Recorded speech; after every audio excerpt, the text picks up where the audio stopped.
Greetings to the free world known to man. We're back at you again. Wanted to talk to you good folks about this concept of united we stand as a nation. You know, this sentiment is supposed to instill patriotism in all citizens of the United States of America. Now, it's a little suspect. And by saying a little suspect, we mean it's laughable. Here, for example, case in point, Dylan Roof goes into a historical black church, kills 9 people, one of which who's a key in the whole pushing the equality on social levels for black people in America.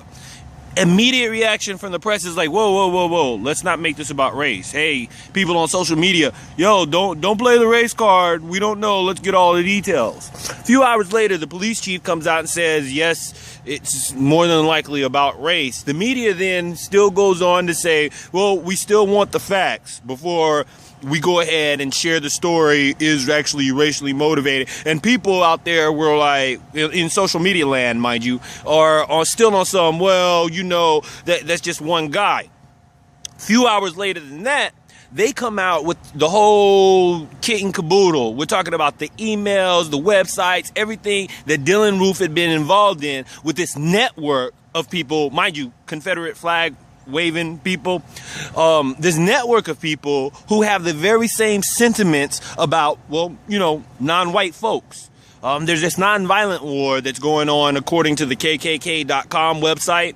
And when the United States takes nonviolent action as far as embargoes, trade sanctions, and this, that, and the third against other nations, we hit them financially where it hurts. So in this nonviolent war, could it be possible, like home loans, jobs, police making sure that people have cases? Because, see, if you have a criminal record, it's more difficult to get a job. Well, hell, there's a professor from Princeton that was quoted in saying, it is more difficult for a black man with no record to get a job than a white man with a felony. No record. Difficult to get a job. More so than a white guy with a felony. Anyway, we digress. So it's not about the whole trade sanctions and nonviolent war. No.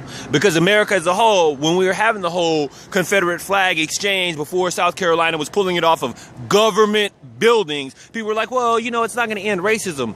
No, but you don't want to see the flag of the murdering, rapist, arsonist flying over government buildings, nor, I mean, personally, we don't like seeing it on persons, like tattoos, especially with the, like, we found this image, Southern Justice, Confederate flag with a noose underneath it. Yeah, we're not even going to mention how lynching was the form of justice that was doled out primarily to blacks over the time of forever in America. So we digress. Let's fast forward. And it is very somber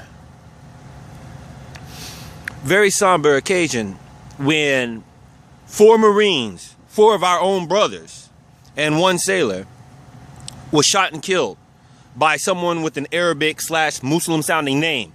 Instantaneously, the media responds with, well, there's speculation that it had links to terrorist activity, but we're not sure just yet. Now, you people didn't hear speculation. You just heard links to terrorist activity. And you know how we know? Because in social media land, everyone was like, oh, the Muslims. Send them all back to Allah. There's 72 virgins, goat fornicators, da. All this anti-Muslim rhetoric started flowing, just oozing out of people. Automatic, off rip. United we stand on that. But when black folks say, hey, let's pull down the Confederate flag, oh, it's not really that big of a deal. Get over it. You're overreacting. It's just a piece of cloth that's never done anything to anyone. Now, we share all that to share this, is that pick a side. Are we all Americans? Are we all really united? Are we all one people? Are we all striving for the same goal of social equality, not race? It just so happens that the social equality here in America goes on about race primarily because you people don't experience it. So you're oblivious to it, especially you people who don't see in color. If you can't see in color, how can you see racism?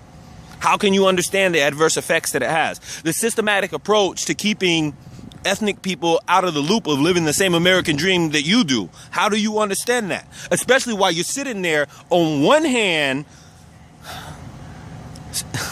scoffing at the importance of the Confederate flag being removed, but on the other hand, allowing your fellow citizens, compatriots even, to down all Muslims on the act of one.